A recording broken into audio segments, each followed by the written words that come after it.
بسم اللہ الرحمن الرحیم فنقول اما وجہ التخصیص فی الاول فهو ان المعتبر فی الفن من العدول ما فی جانب المحمول۔ یہاں پر دو سوال وارد ہوئے تھے۔ پہلا سوال یہ تھا کہ عدول جس طرح سے جانب محمول میں ہوتا ہے اسی طرح سے جانب موضوع میں بھی عدول ہوتا ہے۔ تو جب یہاں احکام کا بیان مصنف نے شروع کیا تو صرف معدولۃ المحمول ہی کے حکم کا بیان کیوں کیا اور معدولۃ الموضوع کو چھوڑ دیا؟ یہ پہلا سوال۔ جبکہ دونوں ہی بھائی ہیں، معدولۃ الموضوع اور معدولۃ المحمول، یہ دونوں بھائی ہیں، تو جب حکم بتانا ہوا تو ایک کو چھوڑ دیا، صرف ایک ہی کا حکم بیان کیا، تو یہ تو ناانصافی ہوئی نا۔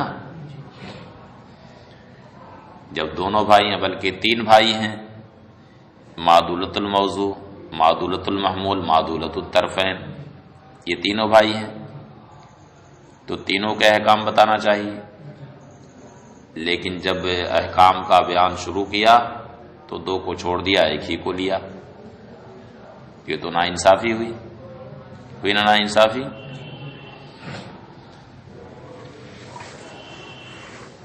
اب جیسے کسی باپ کے کئی لڑکے ہوتے ہیں، اب اگر باپ کی ساری توجہ ایک ہی لڑکے پر ہو، اسی کو پیسہ دے رہا ہے، ساری نمازشات اسی پر ہیں، اور دوسرے کو چھوڑ دے رہا ہے، تو دوسرا کہے گا نا کہ خالی وہ ہے توہرا لڑکا ہو،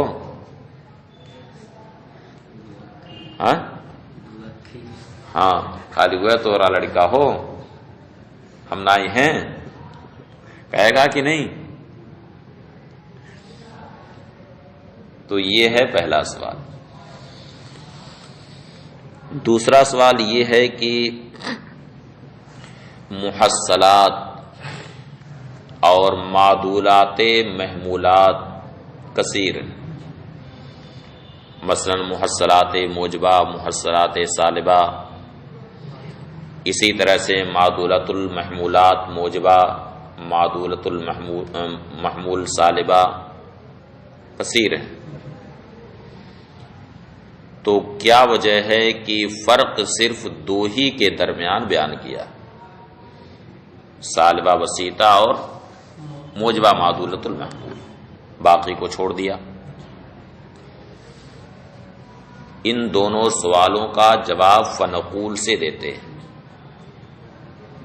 تو پہلے سوال کا جواب دیتے ہیں۔ پہلا سوال ہے ذہن میں؟ ہے ذہن میں؟ اس کا جواب یہ ہے کہ اگرچہ معدولۃ المحمول کی طرح سے معدولۃ الموضوع بھی ہے، لیکن اس فن میں اسی عدول کا اعتبار ہے جو عدول جانب محمول میں ہوتا ہے۔ صرف کس کا اعتبار ہے؟ صرف اسی عدول کا اعتبار ہے جو عدول کدھر ہوتا ہے؟ جانب محمول میں ہوتا ہے۔ باقی وہ عدول جو جانب موضوع میں ہوتا ہے اس کا اعتبار نہیں ہوتا، اس لیے بس معدولۃ المحمول کو لے لیا ہے۔ مختصر میں یہ جواب آ گیا ذہن میں کہ نہیں؟ کہ اس فن میں اعتبار صرف اسی عدول کا ہے جو عدول جانب محمول میں ہوتا ہے، باقی جو جانب موضوع میں عدول ہوتا ہے اس کا اعتبار نہیں ہوتا ہے۔ اب جیسے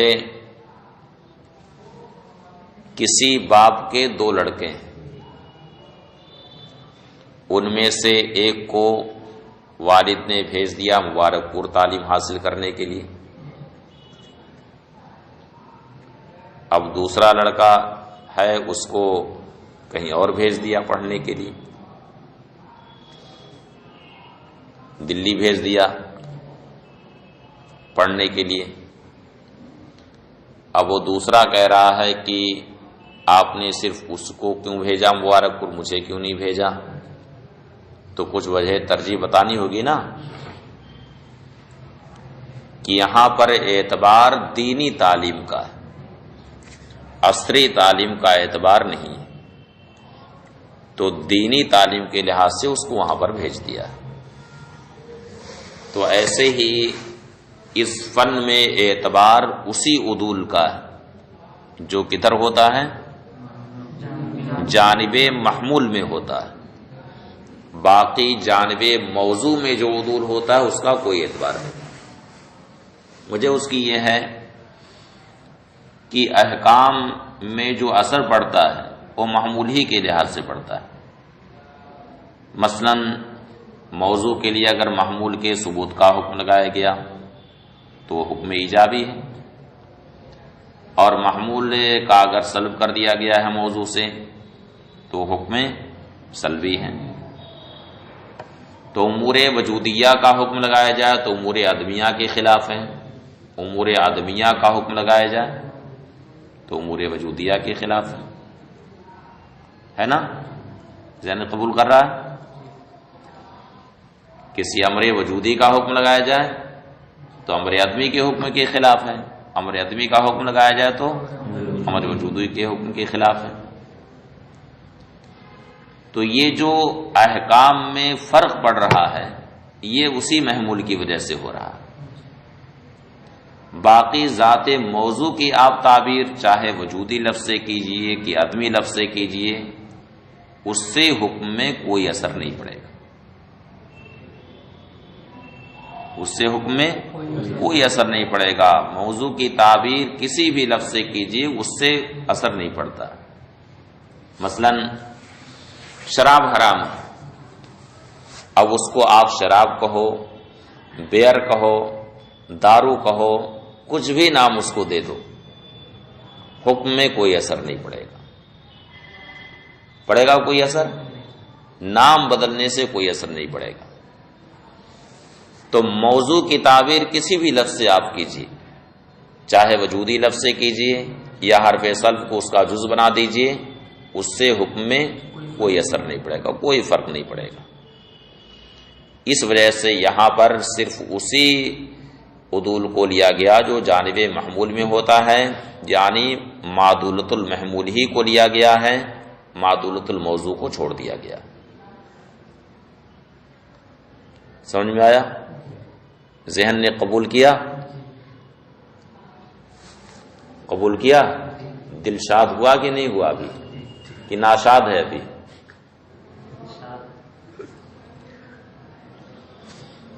فنقول، ہم جواب دیں گے، اما وجہ التخصیص فی الاول،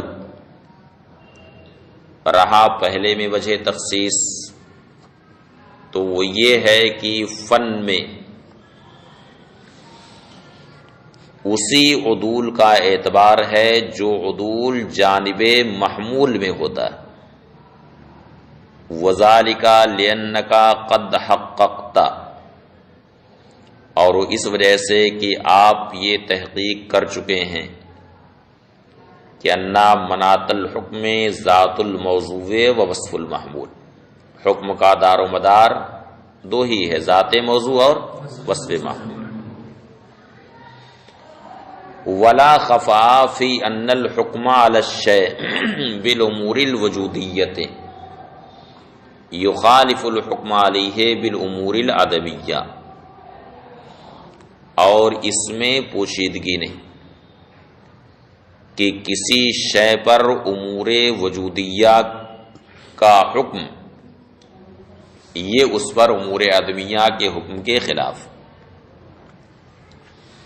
امور وجودیہ کا حکم امور عدمیہ کے حکم کے خلاف۔ اب جیسے ایک حکم ہے کہ دل شاد ہے اور دوسرا حکم ہے دل ناشاد ہے، دل شاد نہیں ہے، تو دونوں حکم ایک ہیں کہ الگ الگ ہیں؟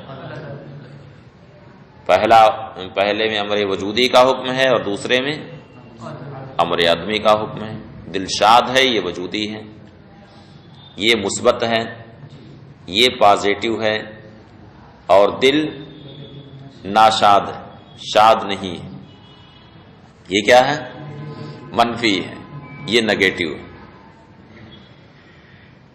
تو پازیٹیو اور نگیٹو یہ دونوں ایک ہیں کہ الگ الگ ہیں؟ دونوں ایک دوسرے کے بالکل خلاف ہیں کہ نہیں؟ ہے نا خلاف؟ وہی دیکھیے منطق والے کہہ رہے ہیں ولا خفافی ان الحکم علی الشیء بالامور الوجودیہ، اور اس میں پوشیدگی نہیں کہ کسی شے پر امور وجودیہ کا حکم یہ اس پر امور عدمیہ کے حکم کے خلاف۔ فاختلاف القضیۃ بالعدول والتحصیل فی المحمول یؤثر فی مفہومها، تو محمول میں عدول و تحصیل کے اعتبار سے قضیہ کا اختلاف یہ قضیہ کے مفہوم میں مؤثر، محمول میں عدول و تحصیل کے اعتبار سے قضیہ کا اختلاف یہ قضیہ کے مفہوم میں مؤثر ہے۔ مثلا محمول میں اگر تحصیل ہے تو یہ محمول میں عدول کے خلاف قضیہ کے مفہوم پر اثر پڑ جائے گا۔ تحصیل ہے تو کچھ اور مفہوم ہوگا اور عدول ہے تو اور مفہوم ہوگا۔ جیسے دل شاد ہے تو اس میں تحصیل ہے، اس میں محمول میں کیا ہے؟ تحصیل ہے۔ حرف سلب اس میں مذکور نہیں ہے، محمول میں ہے مذکور نہیں نا؟ مذکور ہے تو اس میں محمول میں تحصیل ہے یعنی وجود ہے، اس بات ہے پازیٹیو، اور کہا دل ناشاد ہے تو دل ناشاد ہے اس میں حرف سلب محمول میں آ گیا یعنی محمول میں نگیٹو مانا آ گیا۔ اب بتائیے دونوں ایک ہے کہ الگ الگ ہے؟ تو مفہوم میں اثر کیسے پڑا کہ محمول میں پہلے میں تحصیل ہے اور دوسرے میں عدول ہے۔ سمجھ آ رہا؟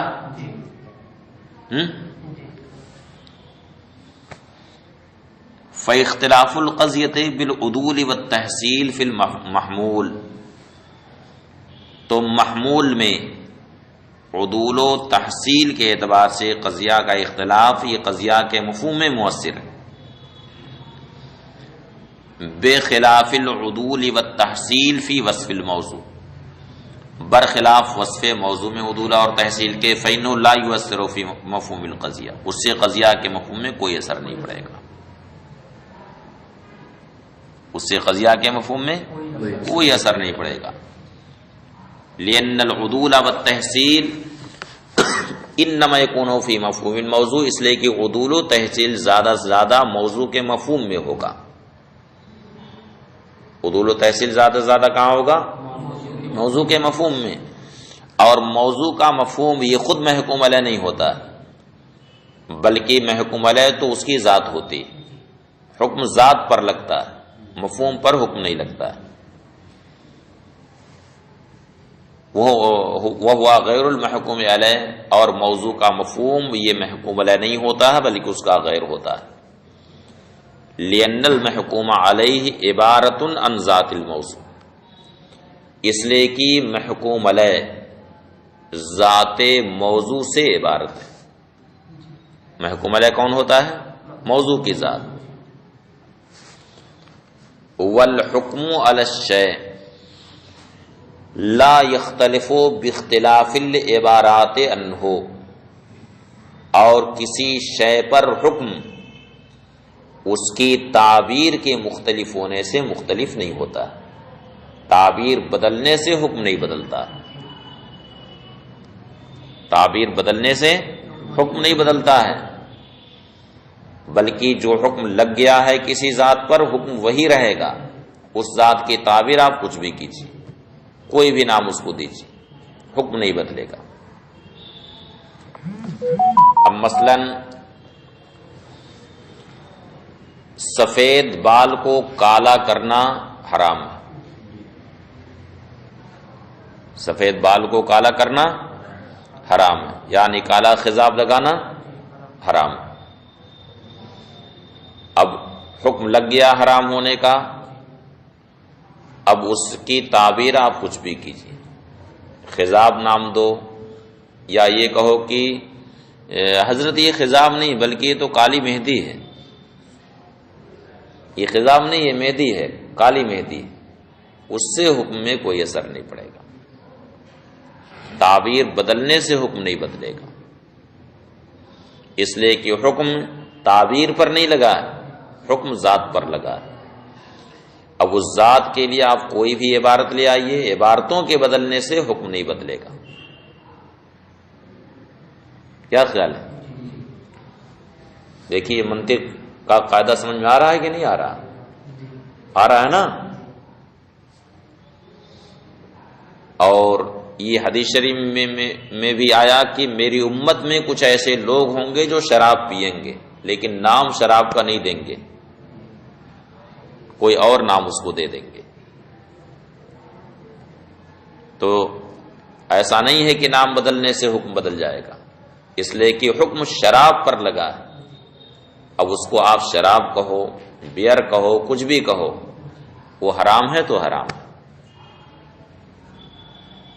سمجھ گئے؟ وہی بات کہہ رہے ہیں کہ والحکم علی الشیء لا یختلف باختلاف العبارات، کسی شے پر حکم اس کی عبارتوں کے مختلف ہونے سے مختلف نہیں ہوتا، عبارتوں کے بدلنے سے حکم نہیں بدلتا۔ اب بتائیے ذہن مطمئن ہوا کہ نہیں ایک دم؟ وَأَمَّا وَجْهُ التَّخْصِيصِ فِي الثَّانِي، یہ ہے پہلے سوال کا جواب۔ دوسرا سوال کیا تھا کہ محصلات اور معدولات محمولات کثیر، یعنی محصلات موجبہ بھی ہیں سالبہ بھی ہیں، معدولات محمولات موجبہ بھی ہیں سالبہ بھی ہیں، تو آخر صرف دو ہی میں فرق کیوں بتایا گیا؟ سالبہ محصلہ یعنی سالبہ بسیطہ جسے کہتے ہیں صرف اس میں، اور موجبہ معدولۃ المحمول ہی میں فرق کیوں بتایا گیا؟ تو اس کی بھی وجہ ظاہر ہے کہ فرق بیان کرنے کی ضرورت کیوں پیش آتی ہے؟ دو چیزوں میں فرق کب بیان کیا جاتا ہے؟ جب دونوں میں اشتباہ ہوتا ہے، جب دونوں میں اشتباہ ہوتا ہے تب فرق بتایا جاتا ہے، اور اگر دونوں میں کوئی اشتباہ نہ ہو تو فرق بتانے کی ضرورت ہے؟ وہ تو ظاہر ہے ایک دم۔ اب مرد اور عورت، ایک طرف مرد بیٹھے ہیں دوسری طرف عورتیں بیٹھی ہیں، تو وہاں فرق بتانے کی ضرورت ہے؟ ہاں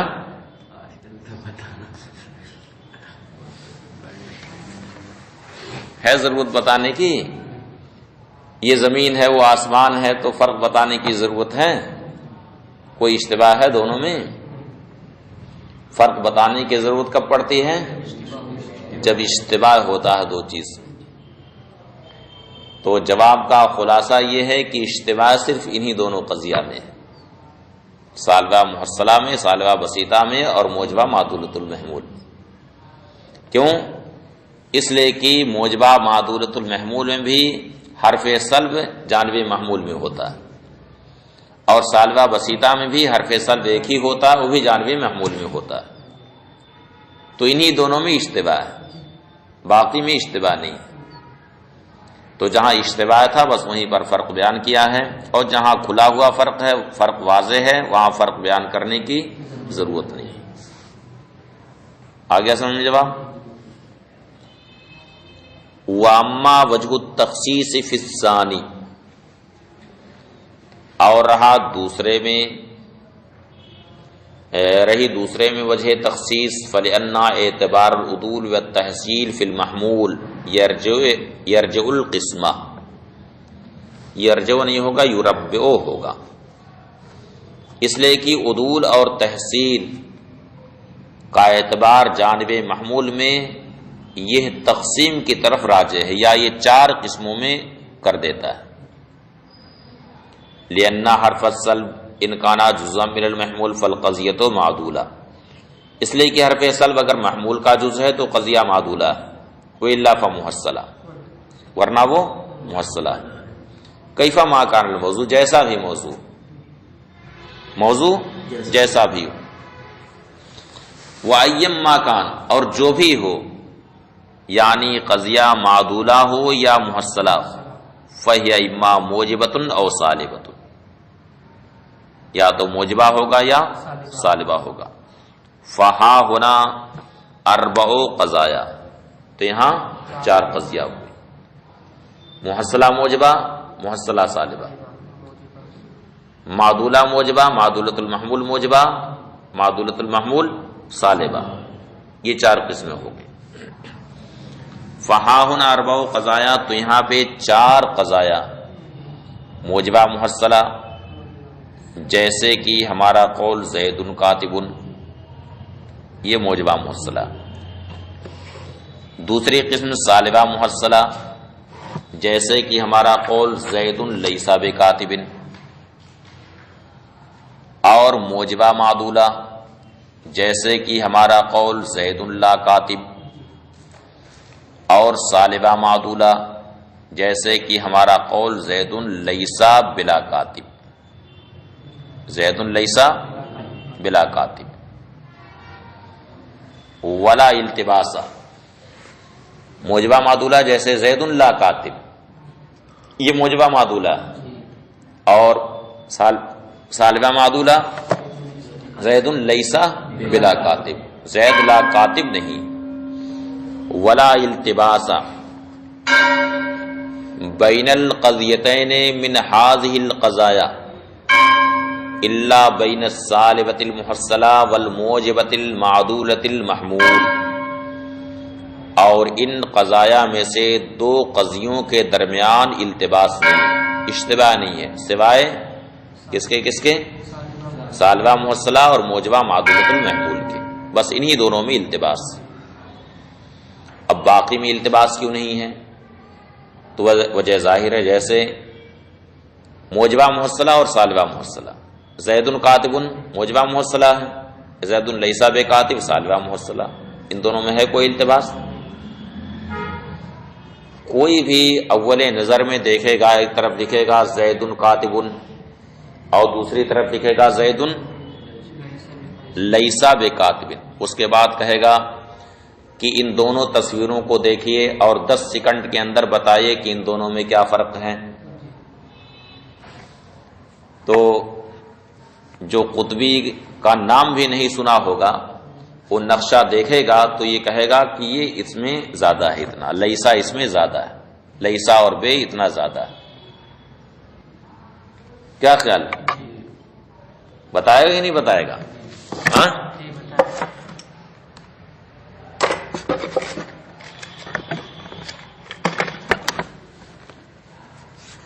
آپ پنسل بھی نہیں ہے کہ اس پہ لکھ کر کے آپ لوگوں کو بتائیں. بہرحال ایک طرف لکھا جائے زید کاتب اور دوسری طرف لکھا جائے زید لیس بکاتب، تو جو بھی دیکھے گا اول نظر میں بتائے گا کہ اتنا اس میں زیادہ ہے. کوئی التباس دونوں میں؟ یہ جو پرچے نکلتے ہیں بچوں کے لیے، امنگ ہے، تو اس میں بچوں کے لیے ایک جیسی تو تصویر بنی رہتی ہے، پھر اس میں لکھا رہتا ہے کہ دونوں میں فرق بتائیے، حل کیجیے. تو کہتے ہیں کہ ان قضایا میں سے دو قضیوں کے درمیان کوئی التباس نہیں سوائے سالبہ محصلہ اور موجبہ معدولۃ المحمول کے. اما بین الموجبۃ المحصلہ والسالبۃ المحصلہ، رہا موجبہ محصلہ اور سالبہ محصلہ کے درمیان کوئی التباس نہیں، تو اس وجہ سے کہ فلعدم حرف السلف الموجبہ وجود ہی فی السالبہ، تو اس لیے کہ موجبہ محصلہ میں حرف سلب نہیں ہے، یعنی لیسا نہیں ہے، وجود ہی فی السالبہ، اور سالبہ محصلہ میں حرف سلب موجود ہے. سمجھا رہا؟ وَأَمَّا بَيْنَ الْمُوجِبَةِ الْمُحَصَّلَةِ وَالْمُوجِبَةِ الْمَعْدُولَةِ، اسی طرح سے موجبہ محصلہ اور موجبہ معدولہ ان دونوں کے درمیان بھی کوئی التباس نہیں ہے. موجبہ محصلہ جیسے زید کاتب، اور موجبہ معدولہ زید لا کاتب، تو ان دونوں میں بھی کوئی التباس نہیں ہے، اس میں لا ہے اور اس میں لا نہیں ہے. اور رہا موجبہ محصلہ اور موجبہ معدولہ کے درمیان فالوجود حرف سلف المعدولہ دون الموجبۃ المحصلہ، تو اس لیے کہ معدولہ میں حرف سلب موجود ہے، موجبہ محصلہ میں حرف سلب نہیں ہے.